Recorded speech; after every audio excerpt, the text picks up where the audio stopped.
오늘은 오늘 본문 말씀을 가지고 우리들의 성지라는 제목으로 함께 은혜를 나눠보려고 합니다. 브라질이 낳은 현 시대의 최고의 소설가 파울로 코엘료의 가장 대표적인 작품은 연금술사라는 작품입니다. 혹시 이 작품, 이 책 읽어보신 분 계신가요? 혹시 읽어보신 분 있으면 손 좀 들어보시면. 네, 역시 우리 청년부는 말씀을 보느라 이런 책 따윈 읽지 않는다. 네, 아주 굳은 결의 잘 확인하였습니다.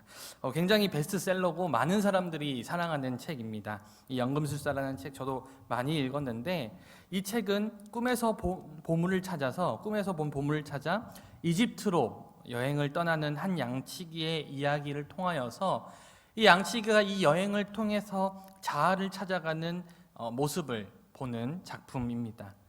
이 작품의 내용은 굉장히, 이 작품 내용 자체도 흥미로운데, 이 작품을 더욱 흥미롭게 만드는 것은 이 작품의 지리적 그리고 문화적인 배경이 우리에겐 조금 생소할 수도 있는 중동 사막과 이슬람 문화권을 배경으로 하고 있다는 점입니다.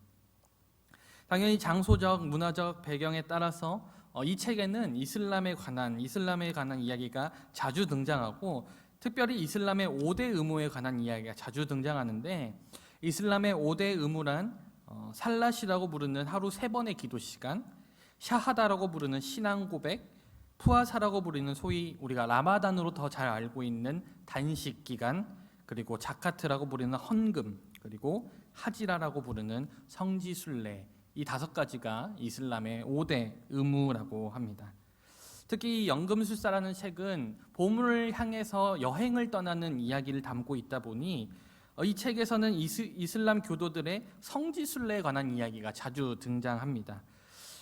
이 양치기 소년이 여행 중에 만난 한 이슬람 교도는 가난하고 성지에서 멀리 떨어진 곳에 살고 있는데, 이 이슬람 교도의 평생 소원이 바로 성지에 한번 가보는 것이다 라고 이야기하는 장면이 나올 정도로 이슬람을 믿는 사람들에게는 이 성지 순례란 일생에 한 번쯤은 가보고 싶은, 인생의 목표가 될 만한 그런 거대한 것을 차지하고 있는 것을 보게 됩니다. 여러분, 한 사람의 평생 소원이 성지를 가보고 싶다라고 말할 만큼 정말로 이 이슬람 사람들은 성지를 특별한 땅으로 여기고 있습니다. 특히 이슬람에서 가장 중요하게 여기는 성지 중의 성지, 제1의 성지를 바로 메카라고 꼽습니다. 흔히 우리가 교육의 메카이다, 기술의 메카이다, 이렇게 중심지란 뜻으로 사용하는 이 메카가 바로 여기서 비롯된 말이죠. 그렇다면 여러분, 우리 기독교의 성지는 어디일까요? 제가 대학원을 졸업할 때 저희 학교에서 매년 졸업여행으로 성지 순례를 보내줬습니다. 물론 제 돈을 내고 가는 거지만 단체로 가기 때문에 좀 싸게 성지 순례 갈 수 있었는데, 항상 3가지 코스가 준비되어 있었어요. 하나는 구약의 성지 순례를 방문하는 이스라엘 여행, 하나는 신약의 성지 순례를 방문하는 터키, 그리스 여행, 그리고 3번째는 종교개혁 성지 순례인 유럽 여행, 이렇게 3가지가 준비가 되어 있었습니다. 마침 제가 대학원 졸업할 때 종교개혁 500주년이 기념하는 날이어서 저는 유럽으로 성지 순례를 다녀왔는데, 거기서 참 많은 것을 보고 느끼고 돌아온 기억이 있습니다. 그래서 제 마음속에 한 가지 품고 있는 소원 중에 하나가, 언젠가는 우리 청년부가 다 같이 성지 순례 가봤으면 좋겠다라는 소원을 가지고 있는데, 열심히 기도하면서 제가 준비해 보도록 하겠습니다. 물론 오늘 우리가 함께 읽은 본문에도 굉장히 유명한 성지가 등장하고 있습니다. 모세가 양떼를 이끌고 호렙산에 갔을 때 모세는 그곳에서 하나님을 만났고, 하나님께서는 모세에게 이렇게 말씀하십니다. 모세야, 너가 선 땅은 거룩한 땅이니 내 신을 벗으라.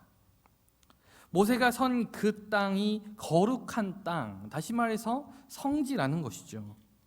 지금도 이스라엘 성지 순례를 가면 이 호렙산만큼은 빠지지 않고 올라갈 정도로 이스라엘 성지 순례에서 가장 유명한 여행지 중에 하나가 바로 이 호렙산입니다. 그렇다면 왜 호렙산이 성지일까요? 왜 하나님께서는 이 호렙산을 거룩한 땅이라고 말했을까요? 그만큼 이 호렙산이 특별한 땅이었기 때문일까요? 아니요, 사실 이 호렙산은 모세가 수도 없이 다녔을 땅입니다. 모세의 양치기 경력이 40년입니다. 40년 동안 이곳저곳 안 가본 곳이 없었겠죠. 특히 양치기들은 풀이 있는 곳을 잘 알기 때문에 풀이 있는 곳이라면 항상 그곳을 갔을 것입니다. 호렙산도 당연히 처음 간 곳이 아니었을 것이고 양떼를 데리고 많이 다녔을 곳입니다. 지금도 기독교인들과 천주교인들이 이스라엘 성지순례를 떠나서 그곳에 이르려면 그 산을 올라간다고 합니다. 여러분, 만약 이 호렙산이란 이 땅 자체가 정말로 거룩한 땅이었다면 지금도 성지순례를 가서 이 호렙산에 올랐던 많은 사람들이 하나님을 만나고 하나님의 음성을 듣고 놀라운 기적들을 봐야 하지만, 저는 지금까지 이스라엘 성지순례를 떠나 호렙산에 올라서 하나님을 만났다는 사람은 본 적이 없습니다. 물론 그곳에서 보면서 여기가 성경에 나오는 그곳이구나, 은혜를 받은 사람은 있지만 그곳에서 하나님을 만났다거나 그곳에서 하나님의 음성을 들었다는 사람을 저는 보지 못했습니다. 다시 말해서 이 호렙산 그 땅 자체는 특별한 땅이 아니었다는 것이죠. 그럼에도 불구하고 하나님께서는 그 땅이 거룩하다고 말씀하시고 실제로 그 땅은 불이 붙은 떨기나무가 타지 않는 놀라운 현상이 벌어지는 거룩한 땅이 되었습니다. 그렇다면 어떻게 모세가 서 있던 그 호렙산이 하나님의 거룩한 땅이 될 수 있었을까요? 여러분, 그 땅이 거룩한 땅이 될 수 있었던 이유는 그 땅이 특별했기 때문이 아니라 바로 지금 그 땅에 하나님께서 임재하셨기 때문입니다. 여러분, 여기서 우리는 중요한 원리를 하나 발견할 수 있습니다. 여러분, 이 세상의 어떤 장소도 어떤 물건도 어떤 누구도 어떤 시간도 스스로 거룩할 수 없다는 것이죠. 다만 하나님께서만 거룩하십니다. 많은 기독교인들이 거룩이라는 단어를 사용하고 거룩에 대해서 이야기하지만 정확히 이해하지 못하는 경우가 많이 있는 것 같습니다. 어떤 사람들은 기도를 많이 하는 사람들이 거룩한 사람이라 생각하죠. 또 어떤 사람들은 예배에 잘 참석하는 사람들이 거룩한 사람이라 생각합니다. 또 어떤 사람들은 성격이 점잖은 사람을 보고 거룩하다고 생각하는 분들도 있습니다. 여러분, 설교할 때 제가 정장을 입고 설교하면 거룩한 것이고 제가 청바지에 티셔츠를 입고 설교하면 거룩하지 않은 것입니까? 아니죠. 단지 여러분들에게 예의를 갖추고 하나님의 단 앞에 서기 때문에 제 마음가짐을 단정히 하기 위해서 정장을 입는 것이지, 제가 입고 있는 이 정장과 거룩은 전혀 상관이 없습니다. 왜냐하면 성경에서 말하는 거룩은 바로 하나님이 함께 하실 때, 하나님이 함께 할 때 그때 비로소 거룩하다라는 단어를 사용하고 있기 때문입니다. 성경에서 말하는 거룩은 사람의 품성과 사람의 성격과도 전혀 상관없습니다. 내가 다혈질이라서 거룩하지 못한가? 내가 너무 소심해서 거룩하지 못한가? 그런 생각하실 필요가 없다는 것이죠. 사람의 성품과도 상관없습니다. 하나님께서는 다혈질인 베드로도 사용하셨고 사랑이 넘치는 요한도 사용하셨습니다. 사람의 성품에 따라서 각자 그 용도에 맞게 하나님께서는 사용하실 뿐이지 그 성품 자체가 거룩을 결정하지는 않는다는 것입니다. 성경에서 말하는 거룩은 그곳이 어디였든지 상관이 없었고 그때가 어느 때였든지 상관이 없었습니다. 다만 중요한 것은 그곳에, 그 시간에 그 사람과 하나님이 함께 하시는가, 하나님이 그곳에 함께하고 계셨는가, 그 시간에 하나님이 지금 함께하고 계시는가, 그것이 중요한 문제였다는 것입니다. 하나님께서는 인간을 하나님의 형상대로 창조하셨다라고 창세기에서는 이야기합니다. 하나님의 형상대로 창조되었다는 말은 단순히 하나님의 본 모습을 따서 창조되었다는 뜻이 아니라 하나님과 교제하고 하나님과 인격적인 소통을 할 수 있도록 창조되었다라는 말을 뜻합니다. 다시 말해서 하나님과 함께하도록 창조되었다라는 말이죠. 애초에 인간을 창조하실 때 하나님의 형상대로 창조하셨다는 말은 하나님과 함께하도록 창조하셨다라는 말과 같은 말입니다. 하나님과 함께한다, 이 말이 곧 하나님은 인간을 애초에 창조하실 때 거룩하게 창조하셨다라는 말입니다. 그러므로 거룩은 우리의 노력으로 이룰 수 있는 것이 아닙니다. 거룩은 우리의 힘으로, 우리의 의로 이룰 수 있는 것이 아닙니다. 우리가 봉사활동을 많이 한다고 해서, 우리가 하루에 10시간씩 기도를 한다고 해서, 우리가 다른 사람들을 돕는다고 해서 그렇게 해서 거룩해지는 것이 아니라는 것이죠. 하나님께서는 애초에 우리를 거룩하게 창조하셨습니다. 여러분들 다 거룩하게 창조하셨어요. 하지만 죄로 인해서 우리가 하나님과 멀어지게 되면서 다만 처음부터 우리를 거룩하게 창조하셨던 그 창조의 본 모습을 잃어버렸을 뿐입니다. 우리는 원래 거룩하게 창조되었는데 죄 때문에 그 모습을 잠깐 잃어버렸을 뿐입니다. 그래서 하나님께서는 예수 그리스도를 이 땅에 보내서 십자가에 죽게 하시고 부활하게 하심으로써 우리의 죄의 문제를 해결하셨고, 그 예수 그리스도를 믿는 우리들을 다시 거룩하다라고 말씀해 주십니다. 그러므로 우리가 예수 그리스도를 믿음으로 죄의 문제를 해결받았다는 것은 단순히 우리의 죄가 끝났다는 의미가 아니라 우리의 거룩도 회복되었다라는 의미인 것이죠.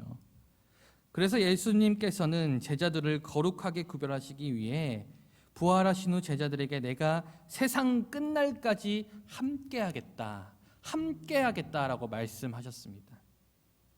그리고 하나님의 영이신 그리스도의 영이신 성령을 보내주셔서 제자들과 함께하도록 하셨죠. 그러므로 이제 우리는 그리스도와 함께하고 성령 충만으로 거룩해질 수 있는 것입니다. 하지만 사람들이 착각하는 것이 바로 기독교를 상징하는 것들이 거룩하다고 생각하는 것이죠. 십자가가 거룩하고 성경책이 거룩하고 이 예배당이 거룩하고, 그런 생각을 만약에 여러분들이 가지고 있다면 그 생각을 버리셔야 합니다. 여러분, 천주교가 가장 결정적으로 잘못하고 있는 것이 있다면 바로 이 성상 숭배 그리고 성물 숭배입니다. 그들은 마리아상과 예수상을 비롯한 물건들을 거룩하다고 여기며 그 앞에 기도하고 예배하죠. 성경에 있는 유명한 사람들을 성자라고 여기며 그들을 숭배합니다. 이탈리아 북서부의 도시 토리노에 가면 한 성당이 있는데 그곳에는 십자가에 못 박혀 처형된 예수 그리스도의 시신을 감쌌던 천, 즉 수의로 알려져 온 긴 천이 수백 년 동안 그 성당에 보관되어져 있습니다. 이 천에는 1m 80cm가량의 수척한 남자의 앞모습과 뒷모습이 희미한 갈색 형상으로 나타나 있는데, 사람들은 이 형상에 나타난 여러 가지 상처들과 그 모습들이 성경에 묘사된 예수의 모습과 일치할 뿐만 아니라 당시의 기술로는 그 수위에 이러한 그림을 그리는 것이 불가능하다고 여겼기 때문에 이것이 정말로 예수 그리스도의 시신을 감쌌던 수위라고 믿어왔습니다. 그래서 천주교에서는 이 천을 성물로 여겼고 사람들은 이 천을 토리노 성당의 수위라고 부르며 많은 사람들이 찾아와서 이 천에 대고 기도를 하였습니다. 많은 과학자들이 이 천의 진위 여부를 가리기 위해 수많은 시도를 하였지만 훼손시키지 않고 이 천의 그런 진위를 파악하는 데는 한계가 있었기 때문에 진짜라는 뚜렷한 증거도 가짜라는 증거도 없이 그냥 그 천은 그 성당에 남아 있다고 합니다. 그리고 지금도 수많은 사람들이 그곳을 찾아가 예수 그리스도의 형상을 보고 기도를 한다고 합니다. 하지만 여러분, 이 천이 정말 예수님의 수임이 어떻고 또 혹시 가짜면 어떻습니까? 그것보다 더 중요한 것은 바로 지금 내가 그리스도와 함께하고 있는가, 지금 내가 성령 충만한 생활을 하고 있는가, 그것이 더 중요합니다. 하나님께서는 분명 어떤 형상도 새겨서 섬기지 말라고 십계명에서 말하고 계십니다. 그들이 하는 성상 숭배, 성물 숭배가 바로 우상 숭배인 것이죠. 하지만 여러분, 우리들 역시 비슷한 생각을 할 때가 있습니다. 많은 그리스도인들 인식 가운데 교회는 거룩한 곳이야 라는 인식이 있습니다. 하지만 교회 건물, 예배당 이 자체는 결코 거룩한 곳이 아닙니다. 지금 예배하고 있는 이 시간 역시 여러분 거룩한 시간이 아니에요. 만약 여러분들의 마음 가운데 하나님이 아니라 다른 것들이 자리하고 있다면 이 예배하고 있는 이 시간조차도 거룩한 시간이 아니라는 것입니다. 단 그곳에 하나님께서 함께 하실 때 비로소 그것이 거룩하게 되는 것이고, 하나님과 함께 할 때 비로소 이 예배 시간이 거룩한 시간이 되는 것입니다. 그러니 여러분, 우리들의 성지가 어디입니까? 여러분들이 하나님과 함께하는 모든 곳이 바로 성지입니다. 그곳은 특별한 장소가 아니에요. 모세 역시 자신이 평소 알던 곳, 자주 지나다녔던 곳에서 하나님을 만났고 하나님은 그 땅을 거룩한 땅이라고 불렀습니다.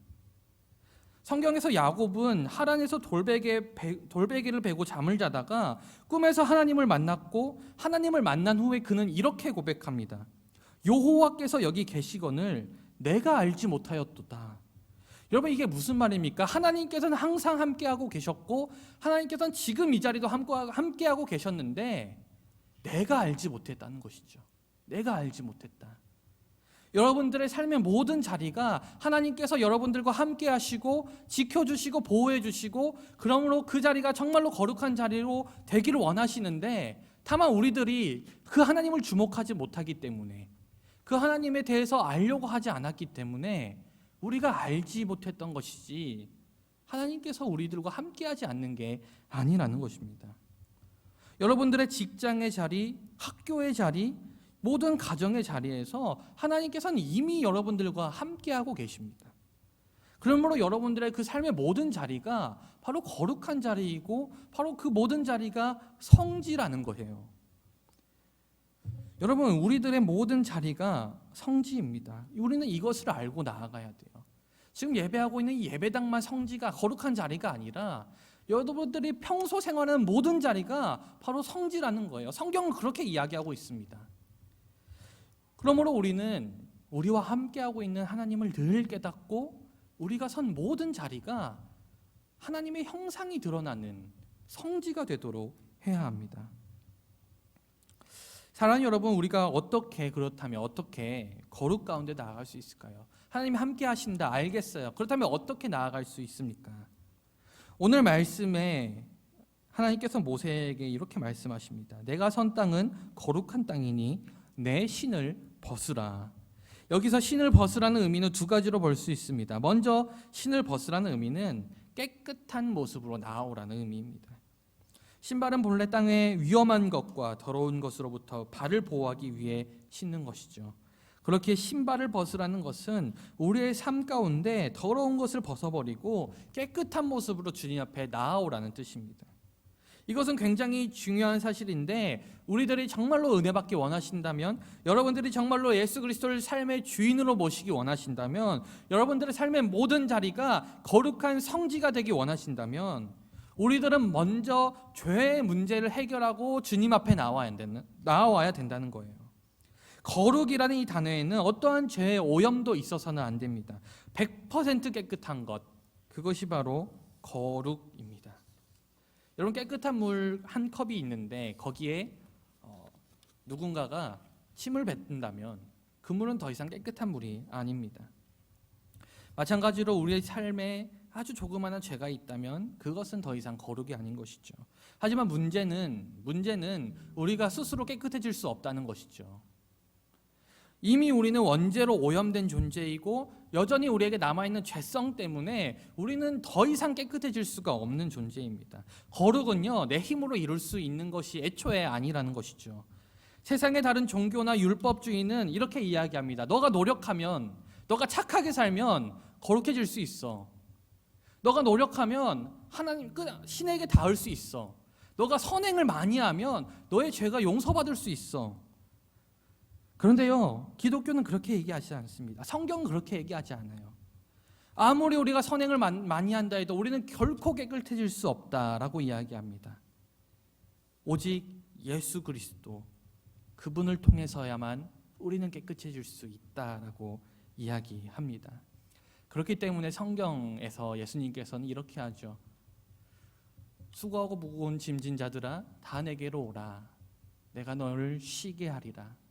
여러분들, 세상 가운데 우리가 선행을 하며 살아야 된다는 압박감 속에 살아야 된다는 게 얼마나 큰 짐인지 아십니까? 하지만 성경은 그렇게 얘기하지 않아요. 괜찮다. 다 내게로 와라. 내가 너의 모든 죄를 다 짊어지겠다. 예수님께서 그렇게 말씀하셨고 그렇게 여러분들 하나하나를 다 거룩하게 회복시키셨습니다. 두 번째로 우리가 거룩 가운데 나아가야 된다는 것, 그리고 신을 벗어야 된다는 의미는 바로 주인 앞에 신을 벗어야 했다는 것에서 우리는 이 의미를 알아볼 수 있습니다. 여러분, 당시의 풍습으로는 종은 주인 앞에서 신발을 벗어야 됐어요. 신발을 벗으라는 의미는 하나님을 주인 삼으라는 의미입니다. 우리는 그리스도를 주인으로 모셔야 됩니다. 무슨 일을 하든지 종은 주인의 뜻대로 하듯이 우리는 그리스도의 뜻대로 살아야 합니다. 그런데 우리는 너무나도 자주 나의 삶의 주인이 나인 것처럼 착각을 하고 삽니다.